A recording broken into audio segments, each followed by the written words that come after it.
Je dis bonjour à tous les coachs qui sont là, à toute la communauté de iLead. Et vous savez, je suis toujours très honoré quand je me retrouve sur ce plateau, dans cette communauté et surtout pour partager ma petite expérience. Et je dis toujours que parler de iLead est aussi jouissif que ses offres sont alléchantes. Dans cet écosystème, propose des processus de transformation révolutionnaire. Et on pourra d'ailleurs s'inspirer de cette organisation pour étayer le thème du jour. C'est donc l'occasion pour moi de magnifier ici le visionnaire de cette grande commission. J'ai nommé le master coach Raphaël Diné. C'est quelqu'un d'inspirant qui montre qu'avec une vision, un travail intelligent et acharné, et puis surtout une détermination, on peut bâtir un empire. Euh, je ne vais pas me déroger à,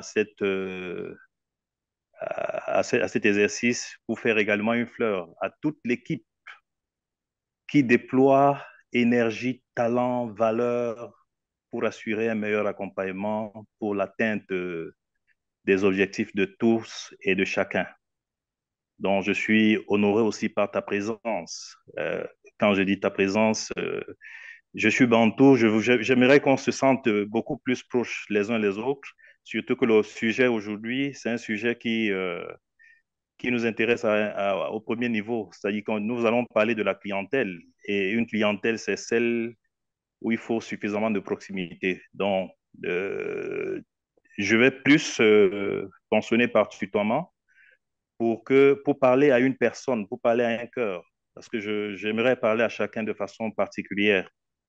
Donc, je suis honoré aussi par ta présence en ce jour, euh, à ce brunch dominical autour du thème, coach Serge l'a déjà annoncé, l'expansion de l'entreprise. Quelle stratégie pour agrandir euh, ton, ton entreprise?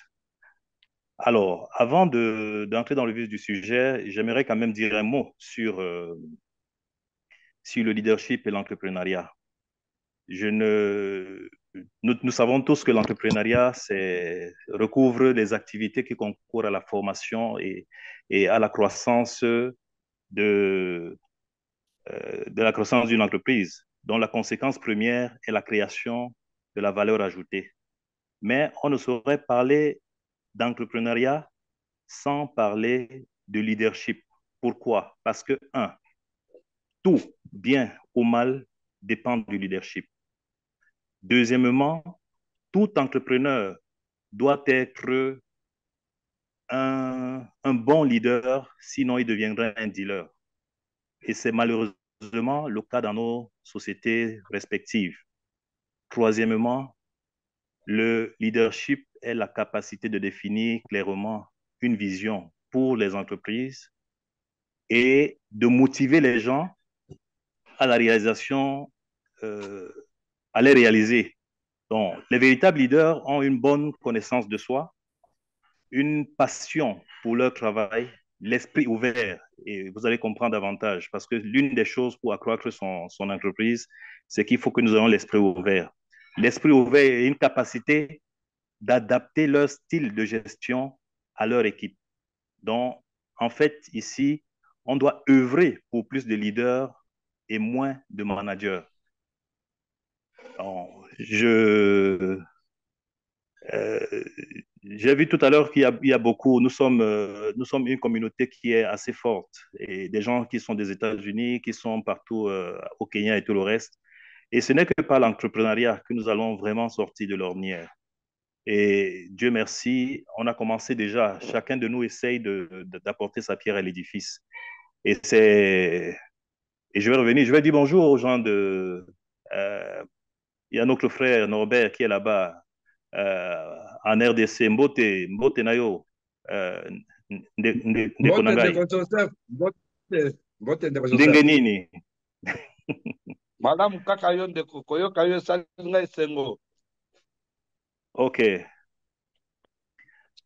Et ceux qui sont Pour ceux qui ne comprennent pas le Swahili, J'ai voulu dire que vous entendre, ça me fait du bien. Voilà. Ouais, justement. Et ceux qui sont au Kenya là-bas, Jambo, Jambo au Kenya, euh, à quoi bah, nos frères de la ère de la Côte d'Ivoire. Ok, on dit Caribou. Caribou. Ok, merci. D'accord, c'est aussi ça. Ok.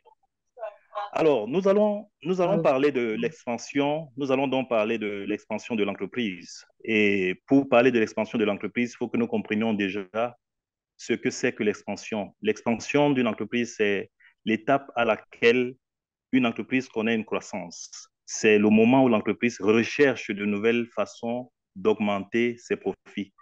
Et je vais surtout dire ici que ça n'a rien à voir avec le fait qu'on ait une petite ou une grande entreprise. Lorsqu'on veut s'accroître, on tient seulement compte de la taille. Et si on est une petite entreprise, c'est question de passer à une grande. Et je dis donc que la croissance a la capacité de stimuler les ventes. Et ton entreprise peut être en mesure de promouvoir ses produits ou ses services auprès d'un public beaucoup plus large, en réalisant de plus grandes économies d'échelle, en vendant à plus de clients. L'entreprise peut réduire les coûts unitaires. De plus, elle va forcément, en parlant d'économie d'échelle tout à l'heure, elle va faire plus de profit, donc finalement un résultat beaucoup plus intéressant. J'espère qu'on va revenir là-dessus sur, un peu plus loin. Mais l'expansion ne soulève pas seulement que des avantages. L'expansion a également un côté sombre, un côté gris, c'est-à-dire que quelques problèmes. Et le premier problème qu'on rencontre dans l'expansion de l'entreprise, c'est le problème financier. Euh, on va en parler. Il y a une gestion inadéquate de la structure. Il y a l'instabilité comme troisième point, donc comme troisième problème. Mais surtout, il y a un problème qui est intéressant ici, là, la résistance au changement. Nous disions tout à l'heure que un entrepreneur, c'est quelqu'un qui a la capacité d'abord, c'est un leader, et en tant que leader, le leader, c'est celui qui a la capacité d'amener les choses au changement, qui a la capacité de prendre les choses là où elles sont pour les amener là où elles doivent être. Donc, si un entrepreneur n'est pas un leader, un véritable leader, il a cette résistance-là au changement.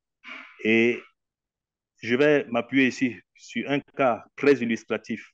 C'est le cas de Kodak. Il y a le cas avec Ford, Henry Ford, mais je vais plus parler du cas de Kodak. Le patron de Kodak, à un moment donné, était résistant au changement. Et qu'est-ce qui s'est passé? Kodak était le leader mondial, pardon, Kodak était le leader mondial de, de la photographie. Et à un moment donné, avec l'évolution du temps, un de ses collaborateurs est venu lui dire, écoute, boss, il faut que nous passions à autre chose parce que maintenant, la photographie ne se fait plus comme avant. C'est plus mécanique. Aujourd'hui, on entre au numérique. Il a dit, il est le leader du monde. Euh, Conséquence, son collaborateur l'a quitté. Ils ont développé un truc à côté. Et puis, Kodak est mort. Kodak n'était plus. Parce il y avait un problème, il avait un problème, une résistance au changement. Alors, un véritable entrepreneur qui veut accroître son entreprise ne doit pas résister au changement. Et on va davantage développer lorsqu'on va commencer à parler des conseils ou des stratégies. En somme, l'expansion de l'entreprise est un game changing qui intègre, un, l'aspect culturel, deux, l'aspect stratégique, trois, l'aspect économique et même aussi en quatrième position, l'aspect culturel de l'entreprise. C'est un changement de paradigme et l'arrimage à une nouvelle donne. C'est le passage du micro à la macro au macro management. Donc, chaque fois on veut progresser, il faut qu'on se donne les moyens pour cela. Et c'est ces moyens-là qu'on va donc scruter maintenant à travers les quelques conseils pour accroître ton entreprise. J'ai recensé 5. Je n'ai pas la prétention euh, de tout donner ici parce que il y a tellement de conseils, mais je donne quand même ceux que je pense euh, être nécessaires, de pouvoir apporter un plus à chacun de nous qui veut apporter un changement, une croissance à son entreprise. Donc, le premier conseil ici, la première stratégie, c'est il faut systématiser ton entreprise. Qu'est-ce que j'appelle systématiser? Ton entreprise a désormais besoin d'un système et non plus d'une personne. Donc, il n'est point besoin que tu sois là pour que ton entreprise fonctionne. Il faut installer un système qui permet que, avec ou sans toi, l'entreprise peut fonctionner. Et on voit ça un peu, c'est l'exemple des franchises. La plus grande franchise que je vais citer ici, là, c'est McDo. Si vous connaissez le chiffre de McDo à la minute, mais McDo ne travaille plus. Il a commencé un business et puis après, il a installé des franchises. Et aujourd'hui, partout où tu arrives, c'est le même McDo qu'on voit partout, que ce soit en France, que ce soit aux Émirats arabes, que ce soit aux États-Unis. On a le même goût. Donc, l'entrepreneur d'aujourd'hui doit pouvoir être capable de construire plutôt un système, et un système qui commence à travailler pour lui. Et lui, il va travailler beaucoup moins. C'est la première chose. Et pour cela, il y a 3 étapes. La première étape, c'est avoir une vision board. Vision board ici, c'est en fait une sorte de guide de fonctionnement qui va te servir de boussole. Tu ne peux pas fonctionner sans un tableau de bord. Et ce tableau de bord, tu dois pouvoir l'écrire et l'afficher quelque part où il est toujours visible chez toi ou dans ton bureau et que tu le consultes tout le temps. Et surtout avec des deadlines. Parce que tu vas te dire, je dois je dois faire cette étape, je dois réaliser ce projet, je dois réaliser telle autre étape. Et on se donne des deadlines pour cela, au point où, lorsqu'on n'arrive pas, on va quand même s'arrêter pour faire une certaine évaluation. Donc, après le vision board, il faut définir un business model et un job description bien élaboré. Le business model, c'est ce travail-là qui te permet de savoir comment tu vas gagner de l'argent dans ton business. C'est-à-dire cette partie de ton business plan qui est fortement intéressante, qui permet de comprendre comment tu dois gagner de l'argent et quelles sont les stratégies que tu vas utiliser pour cela. Et puis maintenant, un job description bien élaboré parce que le problème que nous avons très souvent, c'est qu'on n'a pas the right man on the right place. L'homme qu'il faut à la place qu'il faut, parce que on fait beaucoup de choses par, comment je dis ça, par sentimentalisme, et on n'arrive pas à, à faire des choses comme un véritable businessman. Et je le dis parce que moi, j'ai été victime de cela. À un moment donné, je faisais des choses juste pour plaire. Donc, on ne recrute pas les gens pour travailler, on recrute les gens pour apporter un résultat. Et c'est ça, l'entrepreneur doit le comprendre. Ne recrutez jamais personne parce qu'il va venir travailler, mais recrutez quelqu'un parce qu'il va apporter des résultats. Et naturellement, la conséquence de celui qui apporte des résultats est forcément en train de travailler. Mais il y a des gens qui passent 8 heures au travail, mais il y en a qui font 8 heures de travail. Et c'est ceux-là dont on a besoin. On n'a même pas besoin des gens qui font 8 heures de travail. Ils peuvent faire 5 heures et être très efficaces. La, la troisième chose ici, c'est adopter des méthodes de management moderne. Alors, pour la première méthode de management moderne, c'est le investir plus que jamais dans la formation de, de tes équipes, de tes collaborateurs et miser sur un management participatif plutôt que management directif. Le management participatif a ceci de particulier que il permet à tout le monde, en fait, on tient compte de tout le monde. Tout le monde a son mot à dire. C'est pas un truc vertical où l'ordre vient seulement d'en haut. Et c'est ce que j'appelle ici management directif. Dans le management participatif, on tient compte de tous les avis. Et je crois que c'est même souligné après. La deuxième méthode de management moderne, c'est avoir une grande capacité d'innovation et d'anticipation, à l'instar des startups à succès. Pourquoi je parle ici d'innovation et d'anticipation? Euh, je reviendrai là-dessus sur un point, je pense le troisième conseil. Un entrepreneur est celui-là qui doit regarder les choses dans son environnement, qui doit connaître son environnement et puis avoir la capacité d'apporter une solution, c'est-à-dire que d'anticiper quelquefois sur ce qui va arriver. Il voit l'évolution du temps et puis il se dit, OK, il y a telle façon de faire. D'ici 2, 3 ans, on n'aura plus besoin, par exemple, euh, des voitures, je vais dire n'importe quoi, on n'aura plus besoin de voitures à essence, ou alors ce sera beaucoup plus des voitures hybrides. Et dès maintenant, on peut commencer à investir sur ce projet-là et regarder ce qui va anticiper sur ce qui peut arriver. Et je le dis ici parce que moi, par exemple, avec mon équipe, on est en train d'investir sur un projet, le projet de la bourse de fret. Ce projet, c'est la bourse de fret, c'est quoi en fait? C'est la mise en relation entre les importateurs et les camionneurs. C'est parce qu'on s'est rendu compte du fait que, et j'ai été confronté à ce problème plusieurs fois, les gens, pour trouver un camion, ils avaient beaucoup de problèmes. Tu pouvais passer 2, 3, 4, 5 jours pour trouver un camion. Alors, nous, on cherche la solution pour vous. À partir d'une plateforme digitale, vous pouvez venir cliquer, faire votre réservation. Nous, on négocie tout pour vous. Et puis, on vous amène juste les deux parties à signer un contrat. Et ça fait plus de rentabilité pour tout le monde, que ce soit pour nous ou bien pour le client et même pour le camionneur.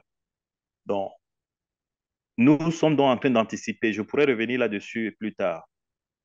La troisième méthode de management euh, moderne ici, c'est de prendre les idées de tout le monde, mais vraiment de tout le monde, surtout les idées des clients.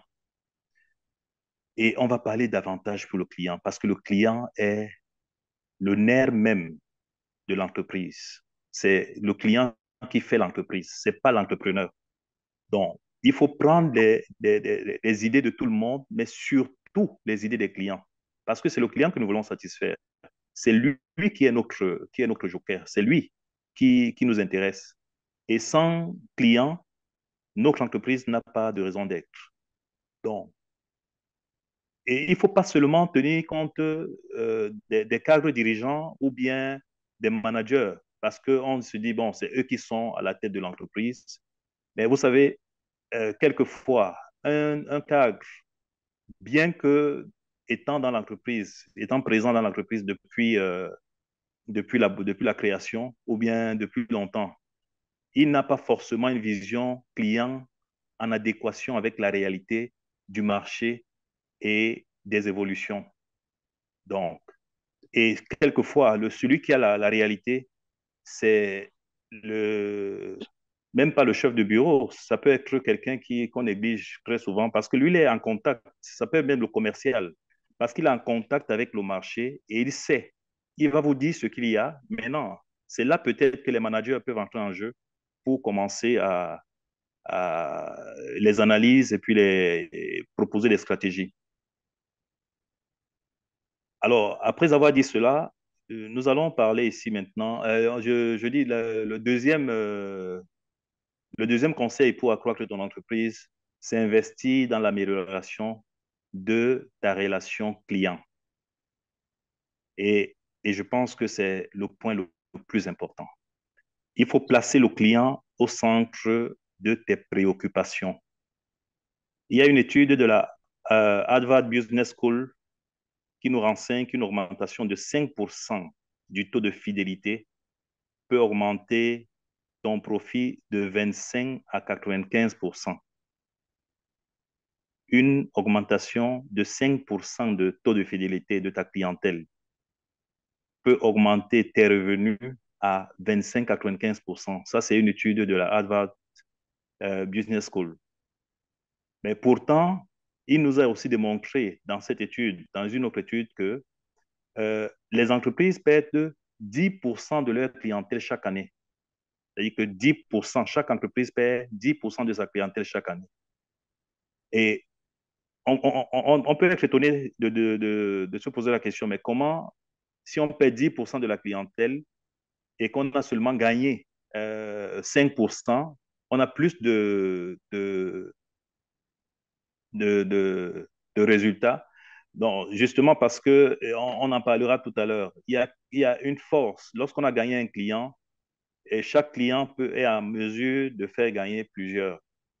Et il faut simplement fidéliser la clientèle qu'on a, déjà la clientèle qu'on a maintenant, pour penser à avoir à grandir, à grandir son marché. Donc, et pour cause, qu'est-ce qui fait que nous perdons les clients? Il y a une communication insuffisante, il y a un suivi clientèle aléatoire, il y a des appels inexistants. C'est-à-dire que cette relation client-là, elle est inexistante. Il y a les relances sans réponse, mais surtout, alors là, c'est l'une des choses qui nous tue, un service après-vente déficient. Le service après-vente, très souvent, il est déficient ou encore une expérience client désastreuse. C'est-à-dire, il ne sert à rien de vendre lorsqu'on n'est pas sûr de, de, d'assurer un service après-vente.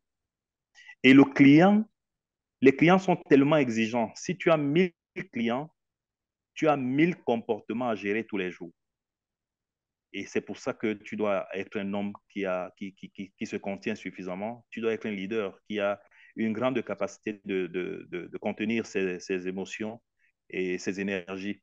Donc, le service après-vente, lorsqu'il est déficient, tout de suite, tu commences à perdre ta clientèle. Parce que les gars qui reviennent, ils veulent être satisfaits.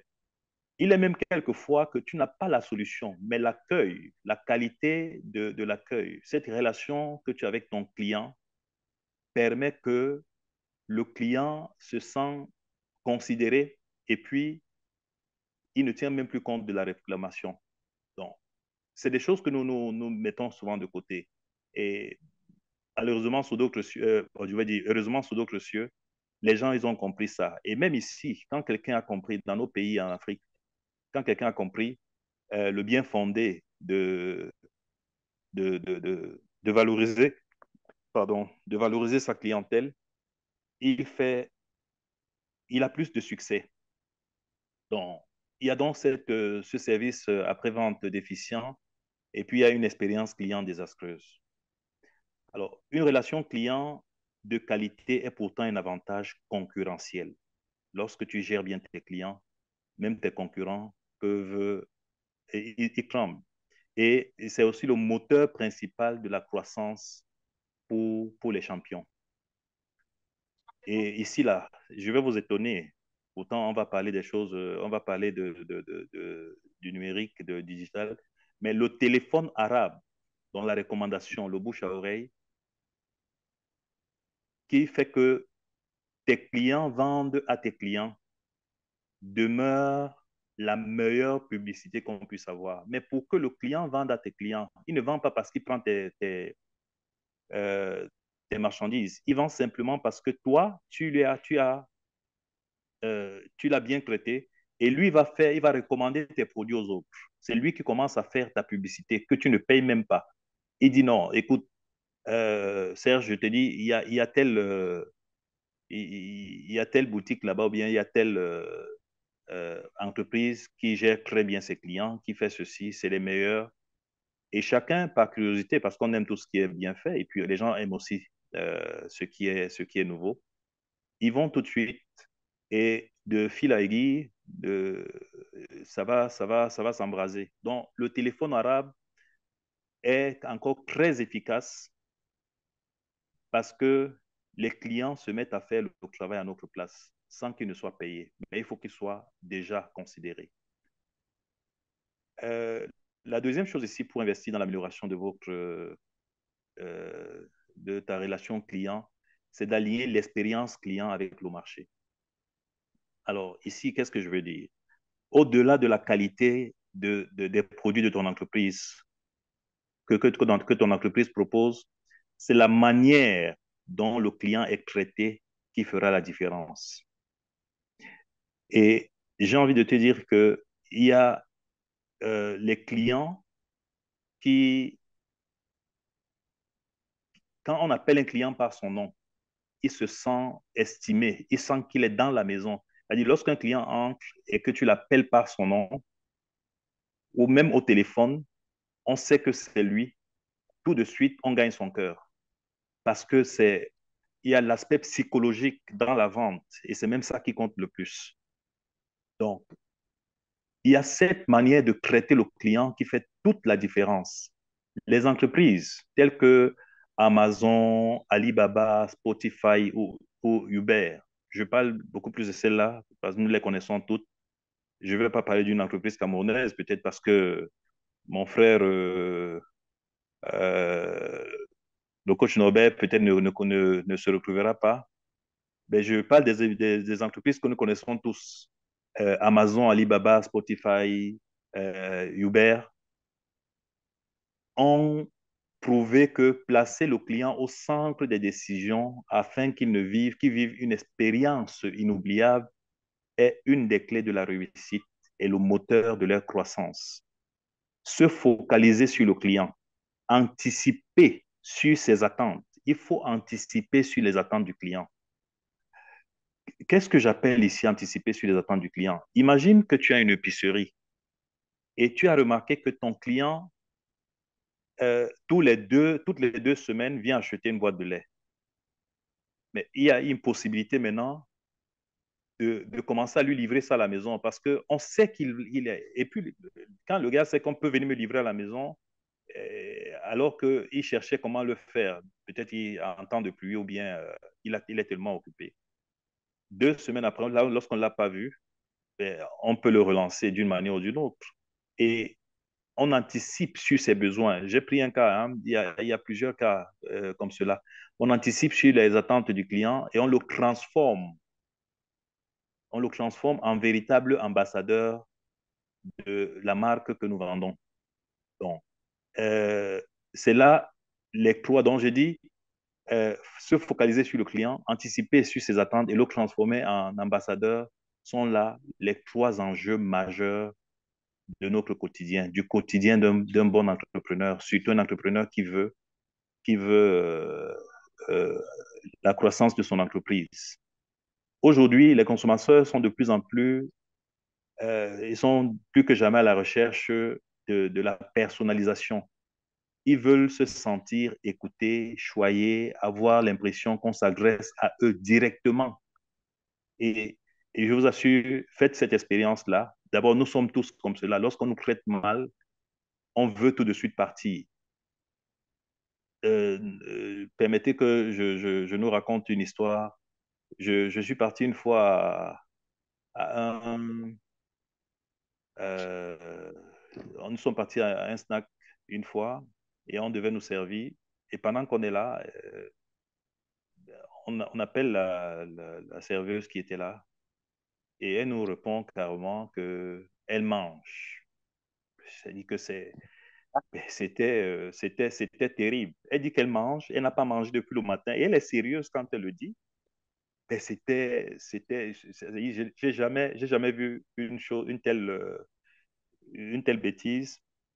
Et, mais, mais nous, on n'a rien à foutre si, passez-moi l'expression, si elle a mangé ou qu'elle n'a pas mangé. La véritable raison de son travail, sa véritable raison, là, c'est qu'il y a des clients. Et d'abord, on ne devrait pas savoir si elle mange, on ne devrait pas la voir en train de manger. Il y a des choses qu'on ne fait pas. Et quand tu traites un client comme ça, là, tout de suite, quand on se levait, il y a des gens qui se levaient aussi pour partir. Et donc, si tu n'as pas la possibilité de retenir ton client, d'avoir une expérience particulière avec lui, eh bien, le client, il va partir. Donc, les clients veulent se sentir écoutés, choyés, avoir l'impression qu'on s'adresse à eux directement.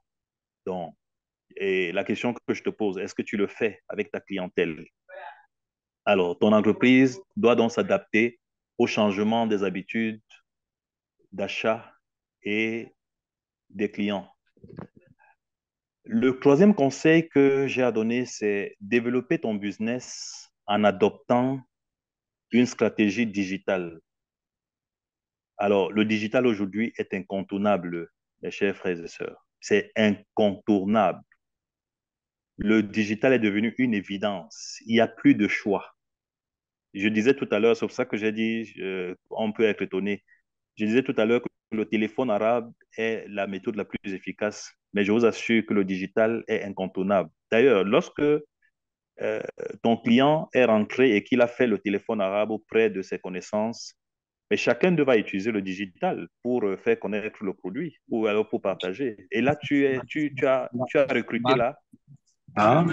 Parce que moi, j'aimerais déclarer à mes deux parents. Donc, Voilà. tu as.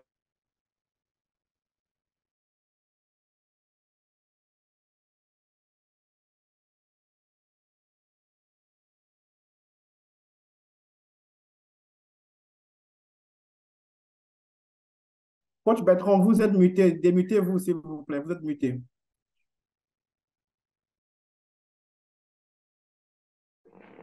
Ah, d'accord.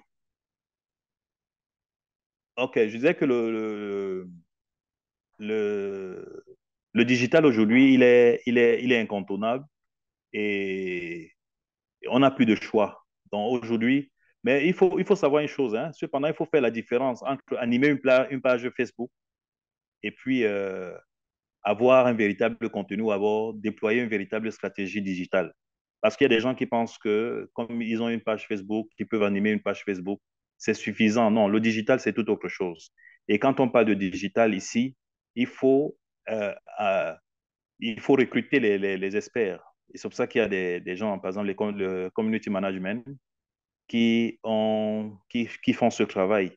Mais il y a des gens, quelquefois le community management lui-même, il est dans les stratégies qu'on sort, mais on peut engager également le- les copywriters, parce que lui, c'est son truc. Le gars qui te met le contenu, qui écrit les textes et tout, et tout cela se paye. Et donc, il faut forcément investir suffisamment dans, euh, dans la communication. Donc, il y a donc ces deux. Aujourd'hui, les méthodes d'hier sont devenues obsolètes. Elles sont vraiment totalement obsolètes. Il est de plus en plus difficile d'être vu par ton audience avec la qualité du contenu, surtout avec tous les contenus qui sont en ligne. Si c'est seulement ce que toi tu proposes là, vraiment, ce n'est plus suffisant. Donc, ceci dit, le marketing d'attraction séduit toujours car il n'a pas cessé de montrer son efficacité. Et quels sont les avantages du marketing d'attraction? C'est un meilleur retour sur investissement. Et pourquoi un retour sur investissement? Je l'ai dit un peu plus haut, l'accroissement de ton portefeuille clientèle entraîne inéluctablement une augmentation de la production qui entraîne à son tour une une baisse de coût de production et qui provoque forcément une économie d'échelle.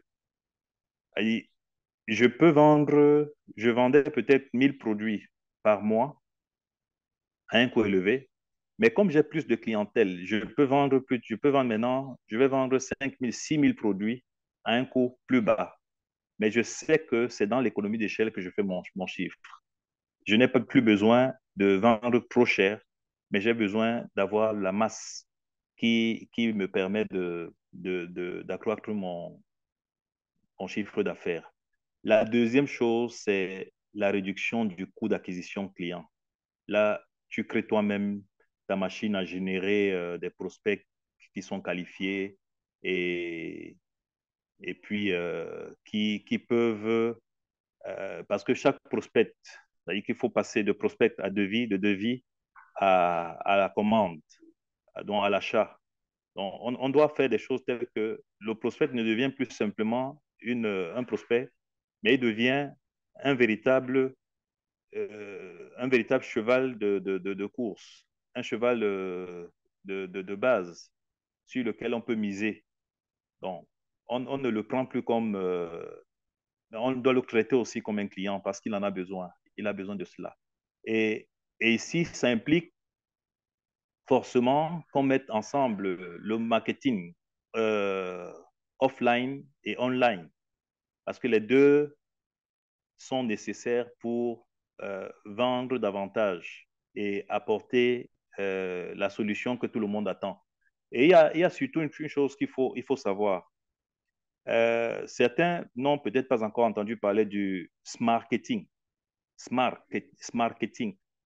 Smarketing, ça vient de sales et marketing. Donc, il faut allier ces deux services, le service commercial et le service marketing. Ils doivent forcément travailler ensemble. Généralement, on a vu dans beaucoup d'entreprises où le service marketing à part, le service communication à part. Ici, il faut tenir compte des deux parce que ils sont étroitement liés et ils vont produire plus de résultats. Et on ne parlera donc plus du service marketing ou bien de service marketing et commercial. Ici, on parle de, c'est un néologisme qu'on a trouvé. On parle de marketing. Donc, c'est désormais à la mode aujourd'hui pour tous ceux qui veulent grandir. Le quatrième conseil, c'est d'investir sur soi. Alors là, c'est quelque chose que beaucoup de gens, sur laquelle les gens passent quelquefois assez rapidement. Qu'est-ce que j'appelle l'investissement de soi? Le succès, je dis d'abord que le succès n'est pas une chose derrière laquelle on court. C'est une chose qu'on attire vers soi. Et en d'autres termes, pour avoir une entreprise à succès, il faut être un entrepreneur à succès. Donc, ceci passe par la formation personnelle et l'amélioration de l'image de soi. Tu ne peux pas vouloir une grande entreprise et rester dans les mêmes canaux, dans les mêmes habitudes qu'avant. Je connais quelqu'un dans une entreprise où j'ai sous-traité à un moment donné.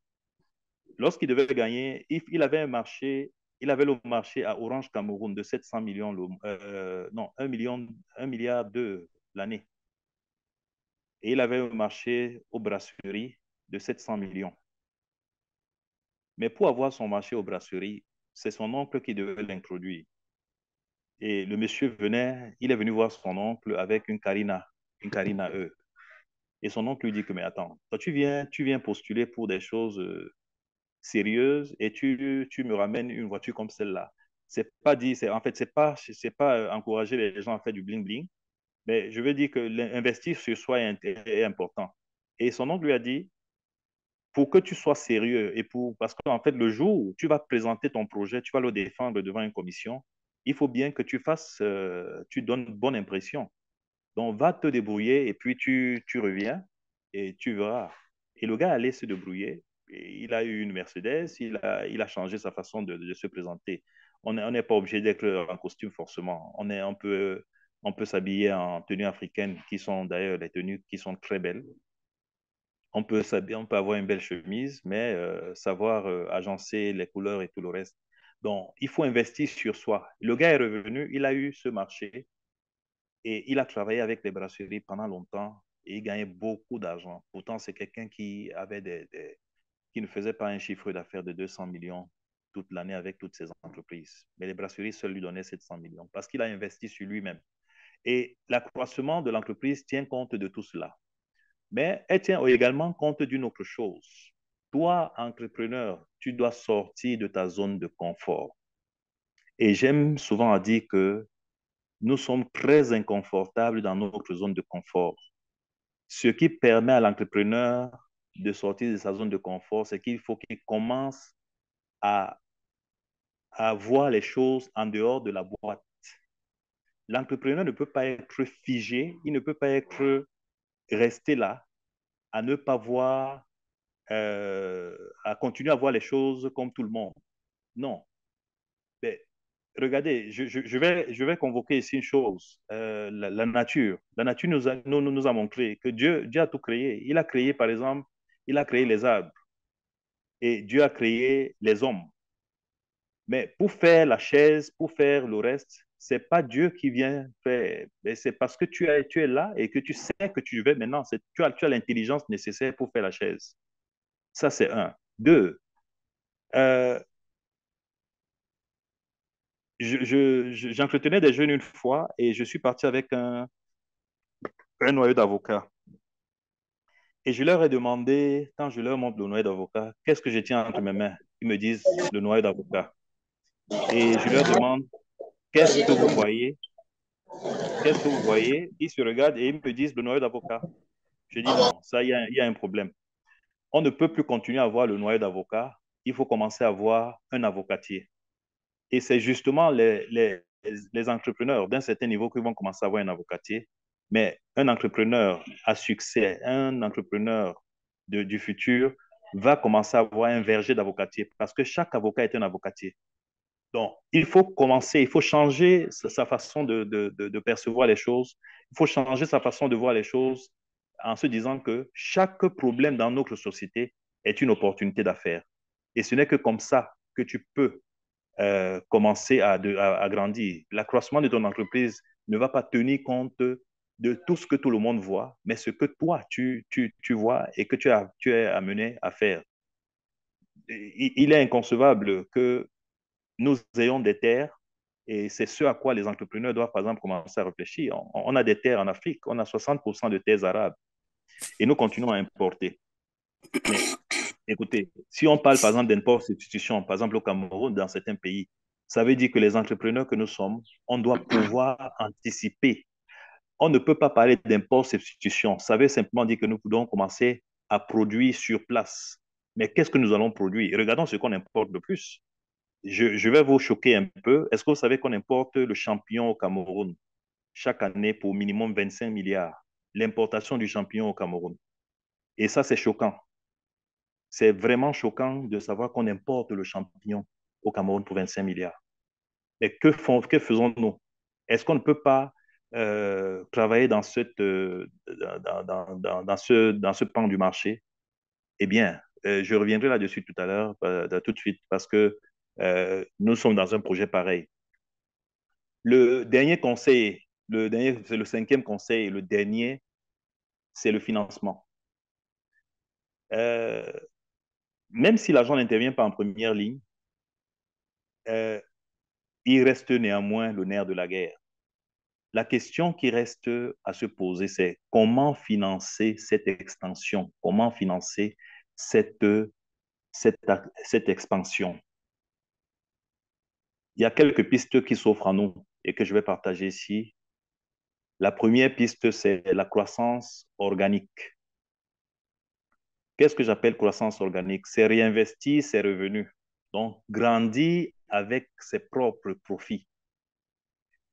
Le coach Serge vous disait tout à l'heure, mes valeurs, c'est discipline, détermination, action. Je commence par la discipline parce qu'en fait, moi, j'ai perdu beaucoup d'argent parce que je n'étais pas discipliné. J'ai perdu beaucoup d'argent parce que il y a des choses que je ne faisais pas. On doit être, on parle ici d'intelligence économique, mais nous devons davantage parler d'éducation financière.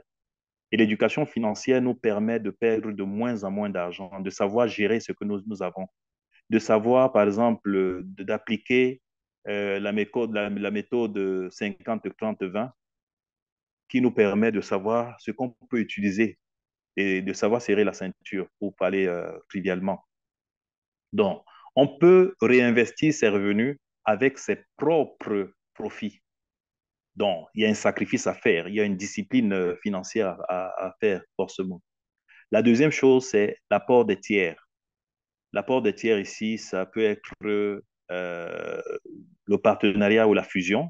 Bon, je vais fusionner mon entreprise avec une autre, je vais chercher des partenaires qui vont venir prendre des parts dans mon entreprise. Mais il y a surtout le crowdfunding. Le crowdfunding, c'est le financement participatif. Il y a un projet et puis je ne peux pas le financer. Qu'est-ce que je fais? Je dis aux gens, écoutez, on va se mettre ensemble pour financer ce projet. Et on doit donc se donner une discipline pour cela. Et c'est là où je disais tout à l'heure que je vais revenir sur le champignon. Nous sommes en train de travailler sur un projet de champignon et j'ai fédéré autour de moi quelques personnes. Et tenez-vous tranquille, on ne demande pas beaucoup. On demande 150 000, c'est ce que j'ai demandé. Tu viens avec 150 000. On va commencer à faire le champignon sur 4, 6 mois parce que le kilo du champignon sec est à 15 000. Le kilo du champignon euh, frais est à 2 500. Quelqu'un m'a dit que ça pouvait aller jusqu'à 3 000. Mais en tout cas, nous, pour le moment, le marché que nous avons, on nous parle de 2 500. Donc, si nous sommes, je vais prendre un cas, si nous sommes 15 et qu'on décide de lancer, parce que c'est des champignons qu'on fait hors sol, et qu'on décide de lancer, tout de suite, le but, c'est qu'en 6 mois, chacun soit en mesure de produire pour 2 millions de francs de champignons. Ça veut dire qu'en 6 mois, personne ne perçoit rien. On se serre la ceinture. Ça veut dire, si chacun peut produire pour 2 millions, il faut que nous ayons la capacité que chacun produise. En fait, on doit produire ensemble 30 millions. Et qu'est-ce qu'on va donc faire à partir du 7e mois? C'est que tu reçois des dividendes de 500 000, 1,5 million. On remet ça dans une cagnotte et 1,5 million fois 15 personnes, ça fait 22 millions et demi. Sur 6 mois, ça fait 225 millions. Je donne ces chiffres-là pour vous montrer comment on peut grandir avec une entreprise. Avec les 225 millions qu'on a fait à partir du champignon, parce qu'on ne demande même pas aux gens de venir travailler, parce que là aussi, c'est un système que nous mettons. Je disais tout à l'heure, il faut systématiser. Tu n'as pas besoin d'être là. Tu as juste besoin d'organiser les choses. Lorsque nous avons fait, on a les 225 millions au bout de 6 mois, nous pouvons lancer un business. Euh, Coach Serge vous disait tout à l'heure, nous sommes en train de travailler sur le dropshipping et transport. Et qui dit dropshipping dit entreposage, dit logistique, transport et tout ce qui va avec. Euh, je parlais aussi de la supply chain.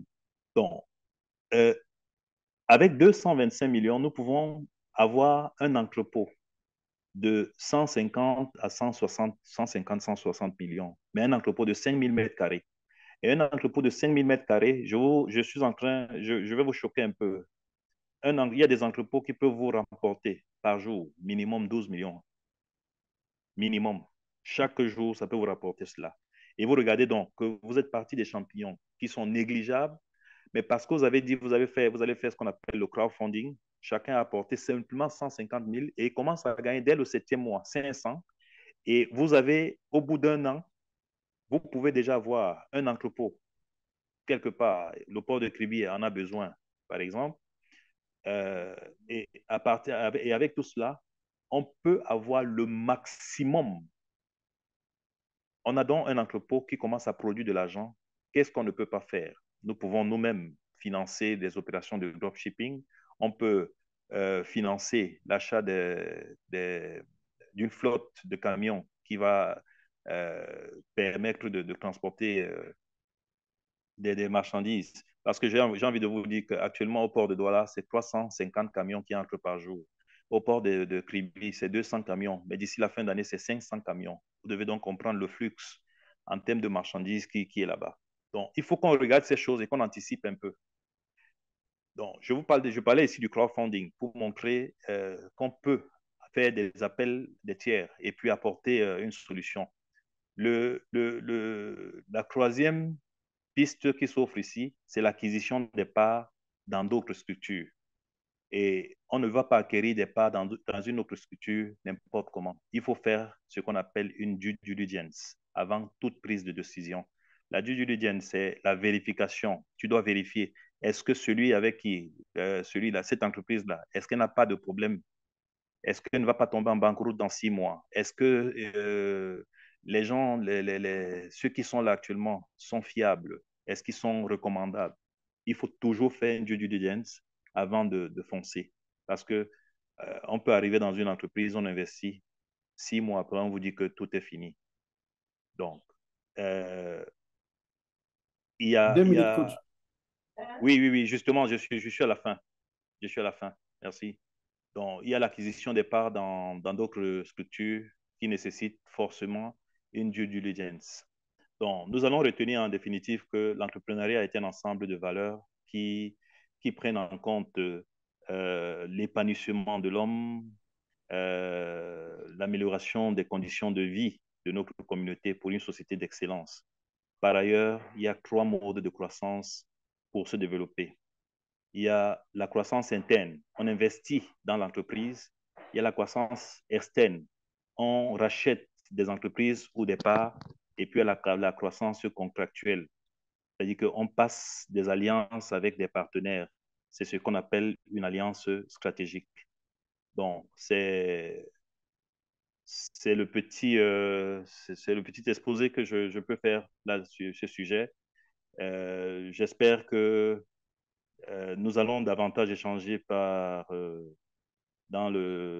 l'interaction et le plus